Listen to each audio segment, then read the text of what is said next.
Hi everyone, welcome back to my channel. It's Jordan. I have missed you guys so much. This video in particular is inspired by a book that I'm reading right now. It is called The Energy of Money. We're just gonna get right into it. I've come to terms with the fact that I'm very sensitive to energy, and knowing how energetically sensitive I am, I had to start putting things into place to protect my own energy. There are certain things that like a while ago would have me disoriented and stuff that now I'm able to detach from while still observing, accepting, but from a detached and secure place within myself. So when I was on the plane, I had a moment where I felt very heavy, overstimulated, low, just like low energy. I was like, God, I want to feel fulfilled. Like, why?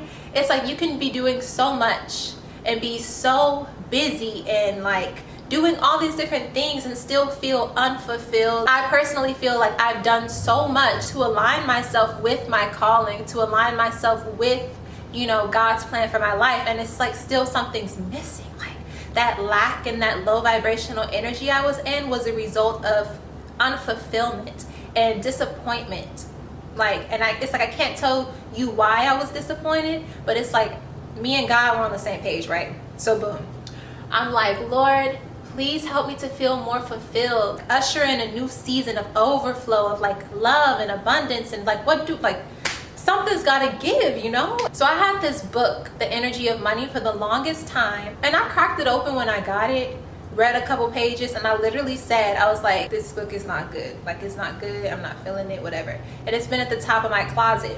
But randomly before this particular trip, I just decided to take it out my closet and put it in my duffel bag. After I said this like prayer and like I was talking to God, I felt led to read the book. One thing about God, whenever you're on a journey of like evolution and growth, don't condemn yourself for not taking action on things sooner. If I had read this book any sooner than when I began on the plane, I wouldn't have absorbed the information the way that I did. You know what I'm saying? The words wouldn't have like resonated the way that they did. Like, things unfold at the exact time that they're supposed to. Don't force it. Off top, when you open it, it's like talking about how to attain fulfillment. And one of the main things she talks about is how we all live very driven lives. You can be so busy, but you could be moving on a hamster wheel, going in circles, repeating cycles. That doesn't necessarily equate to progress, nor does it equate to being in your purpose. And so she talks about taking authentic action. As you take like small steps that each align with your core,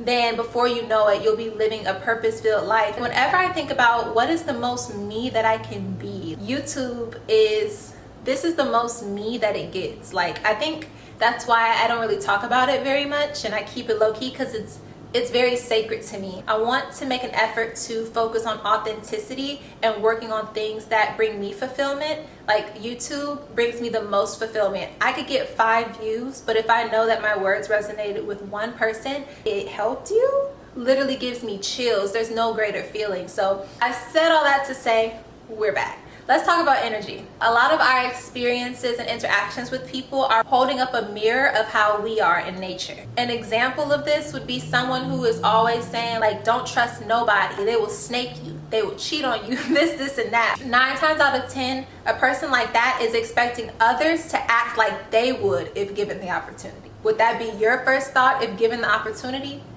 I could be wrong, but that's just something that I've noticed. So I'm making an effort to put out the energy that I want to receive. And then on the flip side of that, we have others who see the best traits in people, the good, the light in people, and are always taken back when people do some shady stuff because they expect others to act like them. Living life so scared that someone's gonna like snake you and stuff, that's no way to live. That's not living. That's living on the defense. Personally, I would rather live on the offense, give it all I got. Our experiences are not always reflecting to us who we are. Sometimes you're used to like hold a mirror up to people to show them their insecurities or where they feel inadequate or scared to be vulnerable or whatever it is, you know? We're used in each other's stories.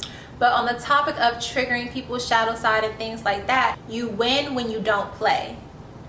When you don't play and you put boundaries in place and you rise above it, you respond with a higher vibration. That is how you break a cycle. And when you do that, it's just like if you call an exterminator, right? And they always say, like, the bugs will have to come out, but then they'll go away for good. Like, they'll have to come out, but then they're good. Or when you're detoxing, you may feel fatigue and headaches and things like that because the bad has to be purged.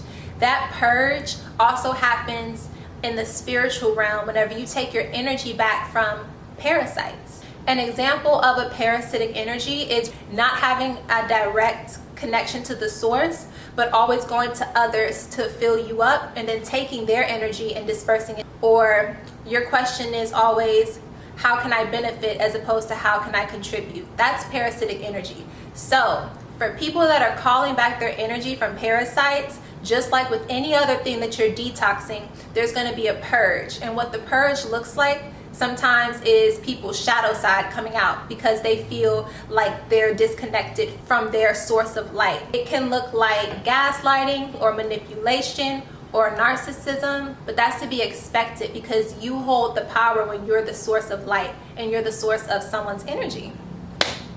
It gets real. It gets real. Like, and it's not personal, it's spiritual. That's the number one thing to remember, that you are on assignment. They're on assignment too. There are lessons to be learned in certain dynamics. And so that goes without saying, do not feed into negativity. What you feed grows. The focus should be to refuel your body, mind, and spirit. Some ways to be able to tell whenever you're leaking energy: fatigue, brain fog, just low vibrational, and then especially whenever there's nothing really that you could pinpoint to bring you down, that can be an indicator that there's an energy leak somewhere.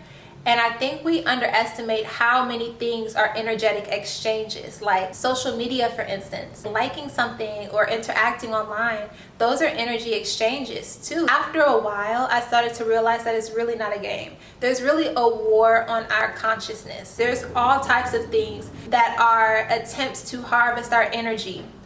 If we're not conscious about where it's directed, other people are. And that's not even like on no conspiracy stuff. Like, literally anything with an agenda to grab your attention and your mind, that's energy harvesting. So I will clean house on any app. I will unfollow, remove, and that has really helped me. Also, baths and showers. Water is cleansing, and I believe that the mind is very powerful. If you assign a shower the purpose of cleansing you of the day, then energetically your body will thank you for that. You know what I'm saying? Showers are very healing. Baths is like soaking off all the heaviness. Love a good bath. Journaling. For that feeling that I mentioned where you can't pinpoint what it is, get a pen and start writing.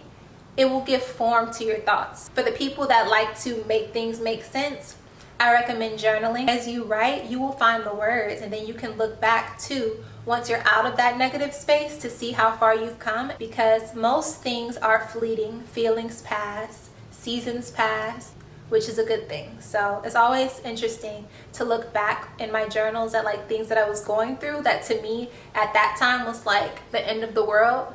I now laugh. I'm like, what? Another way to purge is crying.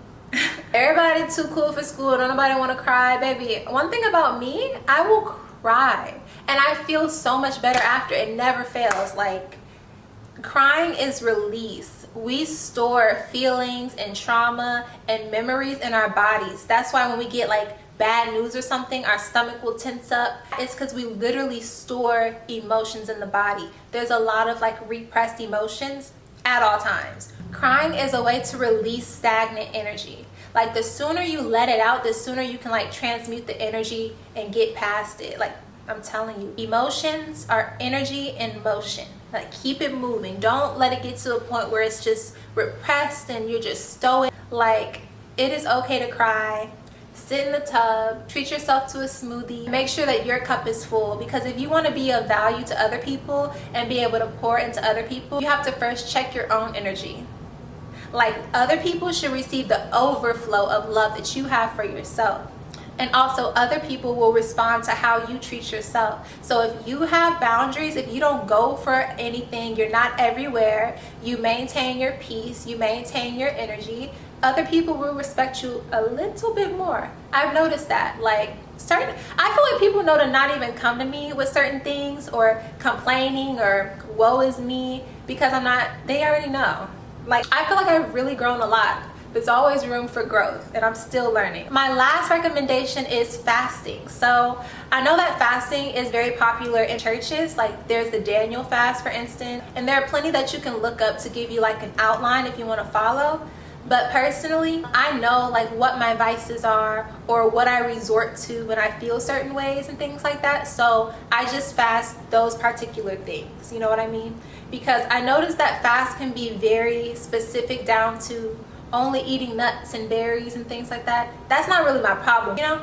So like, if you know that you are an emotional eater, this first inconvenience you buy ice cream, then you can fast ice cream. Or if you're always on social media scrolling as a way to like get out of sitting with yourself, then you can fast social media, for instance, something like that. So it's an offering to God, like, God, I'm sacrificing these things in exchange for more time with you, in exchange for more time to hear from you. Like, even when I was on the plane and I didn't buy Wi-Fi and instead talked to God, God responded with the exact words that I needed in that book. Do you know what I mean? So it always pays off to be intentional about cutting off anything that could be furthering us from our path. But thank you guys so much for watching. I love you. Don't forget to like, comment, and subscribe. See you next time.